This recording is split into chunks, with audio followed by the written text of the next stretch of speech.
পুড়ে ছাই হয়ে গেছে 1500 ঘরবাড়ি। সব হারিয়ে রাত ভর খোলা আকাশের নিচে আশ্রয় নেন হাজারো পরিবার। এ নিয়ে বিস্তারিত জানবো, আমাদের সাথে যুক্ত হচ্ছেন সহকর্মী কাজী ফয়সাল। ফয়সাল, একটু জানাবেন। মিলা, গতকাল বিকেলে মূলত যে আগুন লেগেছে তা কিন্তু দীর্ঘ 5 ঘন্টা আগুন চলেছে এবং আগুন নিয়ন্ত্রণে এনেছে ফায়ার সার্ভিস। সর্বশেষ ফায়ার সার্ভিসের 19টি ইউনিট কিন্তু গতকাল কাজ করেছে। আজকেও কিন্তু আমরা দেখেছি উদ্ধার তৎপরতা চলছে। এখানে ফায়ার সার্ভিসের সাথে অন্য সংস্থার লোকজন এবং স্বেচ্ছাসেবী সংস্থা কিন্তু বিভিন্ন সংস্থা কিন্তু কাজ করছে। এবং আমরা দেখেছি আসলে সকাল থেকে এখানে এসেছি, আমরা দেখেছি যে এখানে তাদের যে ভোগান্তি, সেই ভোগান্তির চিত্র কিন্তু আমরা দেখেছি। এখানে বস্তিবাসী অনেকেই কিন্তু আসলে তারা খাবার পাচ্ছে না বা খাবার সংকট কিংবা রাত ভর কিন্তু তারা খোলা আকাশের নিচে ছিলেন। এবং এই আগুনটি মূলত ফায়ার সার্ভিসের কর্মকর্তা যিনি গতকাল ব্রিফিং করেছেন তিনি বলেছেন যে 1500টির বেশি ঘরবাড়ি এখানে ক্ষতিগ্রস্ত হয়েছে নানানভাবে এবং পুড়ে গেছে। এখানে কোনো বড় রকমের হতাহতের কিন্তু ঘটনা ঘটেনি, অর্থাৎ অর্থের ক্ষতি হয়েছে কিন্তু কোনো প্রাণহানির ঘটনা কিন্তু এখন পর্যন্ত আমরা শুনিনি।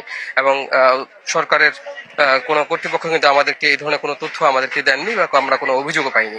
তবে কেউ নানানভাবে যারা কাজ করেছেন, উদ্ধার তৎপরতা চালাচ্ছেন, তাদের কেউ কেউ কিছুটা আহত হয়েছেন সেই ধরনের তথ্য আছে। এখানে আমরা দেখেছি যে এইভাবেই কিন্তু বস্তির যারা বস্তিবাসী আছেন তারা কিন্তু রাতভর এইভাবে খোলা আকাশের নিচে এই শীতের মধ্যে তারা ছিলেন। এবং এখানে আমরা দেখছি যে আসলে অনেকে কিন্তু ঘুমিয়ে আছেন, এখনো তারা ওঠেননি, তারা এই শীতের মধ্যে কিন্তু কষ্ট করে আছেন, অনেকে অভুক্ত আছেন। আমরা একটু এখানে বস্তির যারা আছেন, যারা ক্ষতিগ্রস্ত হয়েছেন তাদের সাথে একটু কথা বলতে চাই। তাদের কাছে আমরা জানতে চাইবো যে আসলে আজকে তারা যেহেতু তাদের ঘর বাড়ি ক্ষতিগ্রস্ত হয়েছেন এবং তারা বর্তমানে কি অবস্থায় আছেন একটু তাদের কাছে জানতে চাইবো। যে আমরা একটু, আপনি আসলে আপনারা তো আগুনে ক্ষতিগ্রস্ত হয়েছেন, এখন আপনাদের কি অবস্থা, খাবার দাবার বা স্যানিটারি বাথরুমের যে ব্যবস্থা সব মিলে আসলে কি কি সমস্যা হচ্ছে একটু আমাদেরকে বলবেন। সব সমস্যা, খাওয়া নাই, খাদ্য নাই, সব জিনিসপাতি পুড়ে গেছে গা, আড়াই গেছে গা, নাইকা সব কিছু হুদা পিন্দাডা পিন্দন যে পিনবো, জামা কাপড়টাও তো নাই, যে এক সিট পিন্দনে নিয়ে বয়ে রয়েছে এই পর্যন্তই, আর কিচ্ছুই নাই, সব পুরা শেষ। না খাওয়া পানি নাই, ওই যে একটু খিচুড়ি দেওয়া গেছিল, ওই যে খিচুড়ি তোলা পানি খাই, যে পোলা পানি নিয়ে বয়ে রয়েছি বস্তায়, কোনো ঠাই নাই। এভাবে আরো কিন্তু আরো বস্তিবাসী আরো অনেকে আছেন। আমরা একটু আমরা দেখছি যে আসলে তারা তাদের যে শেষ সম্বলটুকু, পুড়ে যাওয়া যে টিন, সেগুলো ভাঙারি হিসেবে বিক্রি করেও তারা টিকে থাকার লড়াই করছেন। আমরা একটু এখানে কাজ করছেন, আমরা একটু তার কাছে জানতে চাইবো আসলে আপনারা যে আগুনে ক্ষতিগ্রস্ত হলেন, আপনারা কোনো খাবার দাবার পাচ্ছেন কিনা বা আপনাদের ওয়াশরুমে কোনো সমস্যা হচ্ছে কিনা, কি কি সমস্যা হচ্ছে আমাদের? আমাদের ওয়াশরুম পুড়ে গেছে, কিন্তু খাবার দাবার মাশাআল্লাহ একটু একটু পাইতাছি, খাইতাছি, বাঁচতাছি।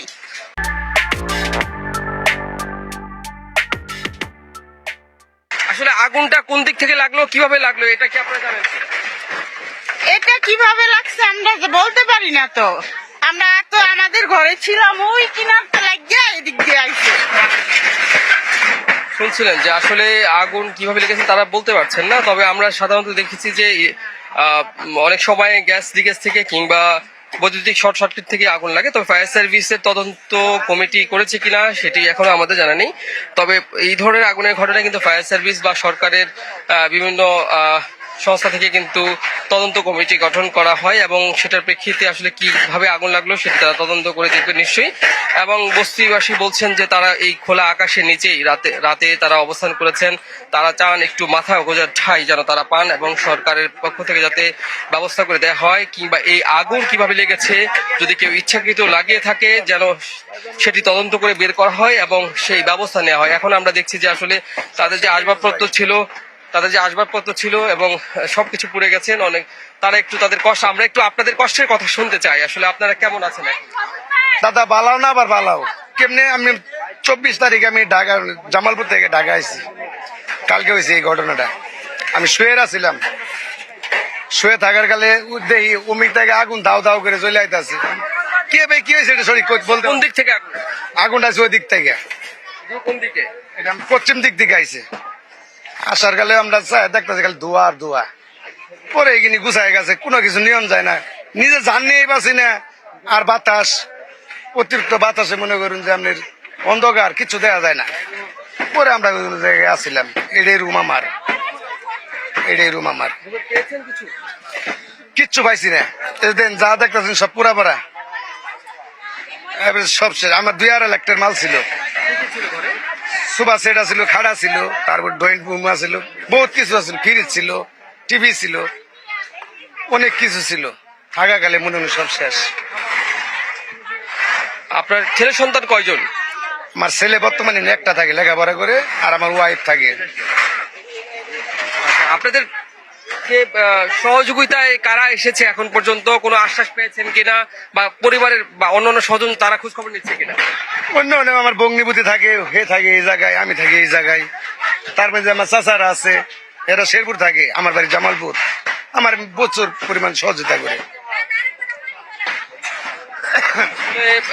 আমরা শুনছিলাম তাদের যে নানান সমস্যা, তাদের যে সংকট, তাদের যে তারা যে স্যানিটাইজেশনের সমস্যায় আছেন, তারা খাদ্য সংকটে আছেন, কিংবা এই আবাসস্থলের সংকটে রয়েছেন। তারা এই ছোট ছোট শিশুদেরকে নিয়ে তারা এই খোলা ময়দানে কিন্তু অবস্থান করছেন, এবং এই আগুন কি কারণ লেগেছে তারা বলতে পারছেন না। তারা চান যে এটি সুষ্ঠুভাবে তদন্ত করে যেন বের করে আনা হয় যে আসলে কে বা কারা আগুন লাগে।